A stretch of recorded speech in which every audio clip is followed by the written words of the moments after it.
Are staying here. So our next speaker is Preethi Srinivas, and she will talk about when a phone call caused code blue. Yes, thank you.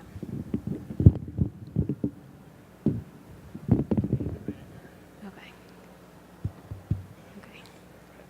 Okay. So, can you hear me? Okay. So, it was a Saturday evening. I had just gotten home from a brief workout in the gym. After a quick shower and some prayers, I sat down to have dinner.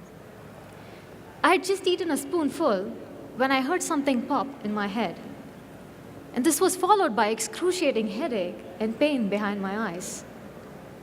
Now, earlier that day, I had watched the TED Talk by the brain scientist Jill Taylor on her experience with stroke. As I was experiencing this severe headache, portions of that talk flashed in front of my eyes. I knew something was wrong. My body was trying to tell me something. Now, this was very exciting for me at that moment, right? I mean, what are the odds you experience or come closer to experiencing something that you watched online, especially within few hours of watching? But it was equally terrifying. I mean, I don't have time for a similar experience. If at all, it was the same. I'm an international student, and I have a PhD degree to complete. And most of us here know what that means, right? But the TED Talk helped me act fast. I'm not a brain scientist, and I didn't know what was wrong. But my intuition told me that I might lose control of my body soon. So I called my brother. Thankfully, he responded within a ring, and he understood that I needed immediate help. As I was waiting for help to arrive, I began to notice the pain was escalating by the minute. I started to vomit, and I was slowly losing control of parts of my body. Finally, help arrived, and to my surprise, the first question I was asked was, "Are there any chances you could be pregnant?" I mean, I was actually very weak from all that vomiting, but I couldn't help but laugh. And with all my strength, I told the care provider, "No, headache, help," and I passed out. Over the next couple of hours, I continued to battle a very new experience, this idea of dealing with severe pain. I would occasionally try to open my eyes, only to close them shut immediately, because everything was just too bright. Finally, I gave in. I told myself, "You're in safe hands. If you come out of this alive, well, that's great. There's more to do, right? If not, well, it's been a great life." I wished well for this world. I took a deep breath in, and when I breathed out, I completely surrendered. So it's been 5 days since I was moved to the ICU post a brain surgery. I'm awoken by voices. I notice a group of doctors and nurses wearing scrubs and doctor coats. They're talking at the foot of my bed. For one thing, I'm really excited that I'm alive. Yes. But on the other hand, I'm waking up to more severe pain, right? My feet feel numb. I'm not able to move my arm, which has now been accessorized by a highly uncomfortable strap. I try to twitch my finger, which is now fit under a white clip-like equipment. And I feel something as heavy as a block of cement has been placed on my head. With all the equipment around me beeping, I feel like I want to flee the ICU to some quiet place, to my home in India. I console myself, I take a deep breath, and I try to focus on what is being said in the room instead. I hear some uh-huhs, okays, she responded, let's remove stitches, but for the most part, I don't understand what I hear. This is when I hear a phone ring, and I see a doctor look at his mobile phone and step outside, probably to answer the phone call. And I don't see this doctor return until later in the day. The rest of the team continues to discuss. One of the doctors walks up to me and he examines my stitches. The stitches sting at his touch, and I tell the doctor I'm in a great deal of pain. The doctor reassures me that I'll be fine soon, and he turns to the rest of the team and he says, let's wait another day before we remove the stitches, give her pain medicine. And at this moment, I see some doctors make notes on sheets of paper. And the team continues to discuss and they leave. It is later in the day, the medication had dulled the pain. I'm awoken by this doctor who was earlier on the phone call. He proceeds to remove the stitches. And as he comes and touches the stitches, I experience more pain. And as he tugs harder, the pain overwhelms me, my vision blurs, and I start vomiting. As I lose consciousness, the last thing I see is another doctor and a nurse running into my room.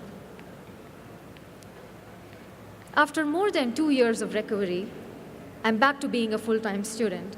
And this is when I'm exploring my PhD dissertation topic.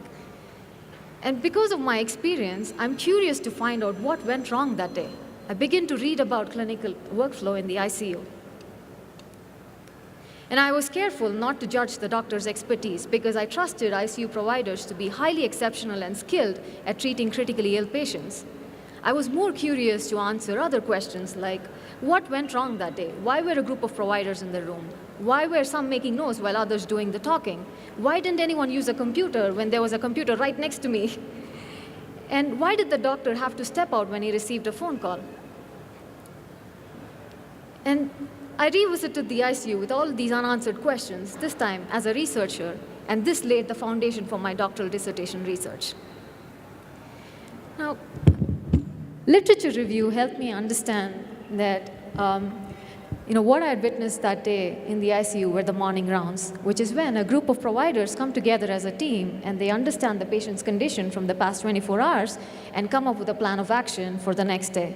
And providers often make or create artifacts such as paper-based notes. And these notes are very crucial for patient care because they comprise of the provider's understanding of the patient's condition. And because the patient's condition is dynamically changing during the day, the provider's understanding of the patient's condition is also changing, and which implies the paper notes are also changing. But these notes are personal, and they are not shared.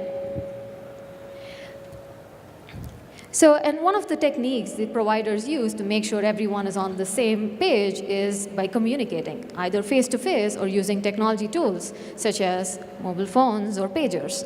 And mobile phones are great, right, because they support the mobile and temporal nature of ICU work.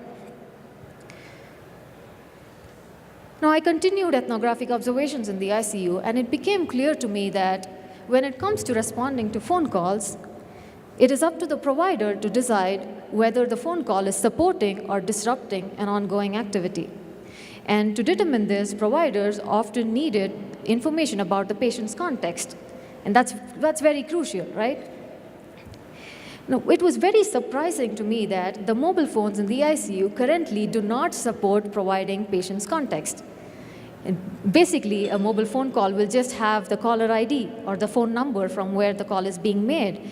And because the phone is ringing, this induces increased noise in the environment. And this literally forces providers to interrupt an ongoing activity, and they respond to the phone call without knowing who is calling or what the call is about. So I questioned, what if we introduced a less disruptive form of communication, maybe through text messages? Well, of course, pagers are there, but it was again a surprising fact that pagers were being used only to convey callback numbers. So I proposed, why not add text messages with patient contextual information as a means to support providers in deciding whether or not to immediately disrupt an ongoing activity.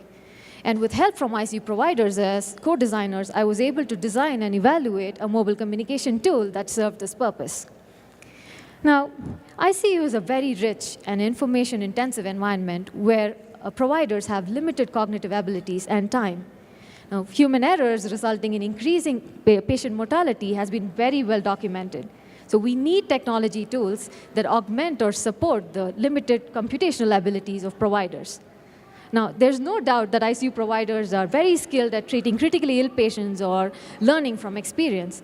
However, we need to provide the right amount of information at the right time to support providers in administering safe, effective, and efficient patient care. Now, we are in a world where technology tools are increasingly being used in the ICU, which calls for more research. We need to understand and design tools that not only supports clinical workflow, but also warns the provider about unanticipated or possibly even catastrophic events that can impact patient safety. Now, my experience motivated me to find answers to some questions, but there's much more work left to be done in ICU. Of course, most of this would not have been possible without the generous mentorship from the members of CHI, CSCW, and AMIA communities. Some of you are actually here. You were more than generous with your time and support. And I'd like to take this opportunity to sincerely thank you. Thank you very much.